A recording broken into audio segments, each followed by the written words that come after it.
Well, the very first year we made rosé, it was out of Sangiovese. It came from Maury Balcomb's grapes, grown north of Pasco, where the predominance of this comes from. Frankly, we made that because, we have an old fond tie with Maury. He had Sangiovese grapes, and I'm not a believer in the virtues of red Sangiovese in the Washington climate. I haven't seen it happen yet. On the other hand, I felt that rosé could be a very positive thing to do with Sangiovese. One of the things that we realized then, but realize much more now, is that if you're going to make good rosé, or even great rosé, you have to start to make rosé. You don't take grapes that were going to be red and make them into rosé, nor do you bleed out 20% of the juice of some uber-ripe Cabernet or Sangiovese or anything else to concentrate a red and make rosé out of the difference. You start to make rosé from the beginning. You get the fruit ripe to a much lower degree than you would for red. For example, in Sangiovese, you might want a maturity of 24.5 or 25 sugar to make a red wine. To make rosé, it's really better at about 22.5. So you control that maturity arc by leaving a little more fruit on the vines. That works out for the growers, but it also makes better rosé, where we're looking for crispness, a certain degree of leanness and lightness, and fruity, concentrated, grapey flavors, not the more mature, heavily ripe flavors that you'd get at higher bricks. So it's really a matter of deciding early on in the process that you're going to make rosé and doing it, and not making it an orphan or an afterthought. Right. So you have gone through kind of a remarkable transformation with this wine as far as tonnage goes, and as far as the way you treat the grapes in the vineyard. Can you talk a little bit about that? Well, initially we were starting something new, and we were very, very cautious. We did a lot of thinning of the fruit. We even selectively picked in waves the first year, and we made an exceptional product. We hand-picked for the first 3 years we did this product just because of the delicacy. But over time we realized that probably wasn't necessary, so we did less thinning, although we still control the crop, but we have been steadily allowing the fruit to get closer to what it wants to do, which is to make more fruit than you could count. Right.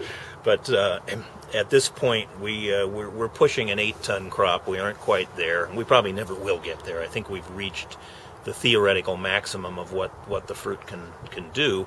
The trellising is kind of Italian in style. It's a double curtain, which means you're creating a lot more leaf area, a lot more potential fruit area, and that's one of the reasons we hand harvested for years. Is it's very difficult to machine harvest that kind of trellising, but we've I should say the growers have learned how to do that, so we're able to use that rapid system of getting the fruit into the winery, and I'm a big fan of mechanical harvesting when it's done well, because it allows for rapid fruit handling.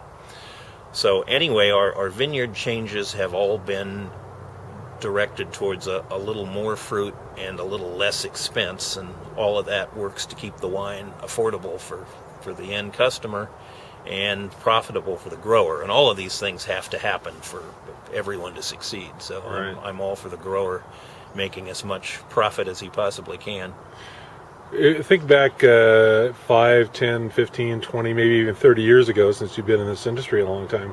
Did you ever think you'd be making a dry rosé, and did you think you'd be doing it at 8 tons per acre? Well, I guess no and no is probably a good answer. Back in the day, rosés tended to be sweeter. Then, as a category, they kind of fell out of favor. And then the creation of blush wine, which has since more or less fallen out of favor, at least in our part of the world, and back to high-quality rosés, which, as a recent phenomenon, you can thank the south of France, where they're making huge amounts of them, and large quantities are imported.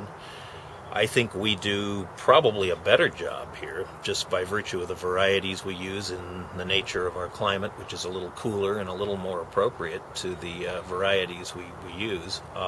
I'm a big fan of Sangiovese for the purpose of rosé. I think it has uniquely interesting aromatic qualities. It's strawberry and pomegranate and some really wonderful fruit that in normal red vinification would just sort of bubble out the top of the tank and something else would develop. But when we capture those estery qualities in white wine techniques, they're there in the wine to enjoy.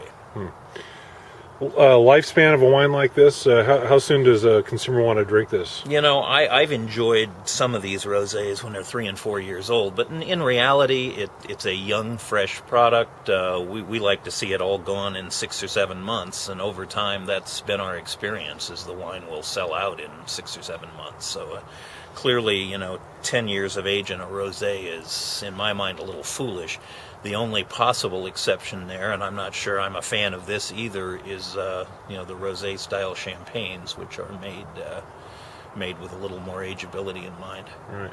So probably someone buying this is going to want to consume this within 18 months or so. Probably within a couple hours, Andy. But, within a couple. Okay. 18 months would work too, but Yeah. it's.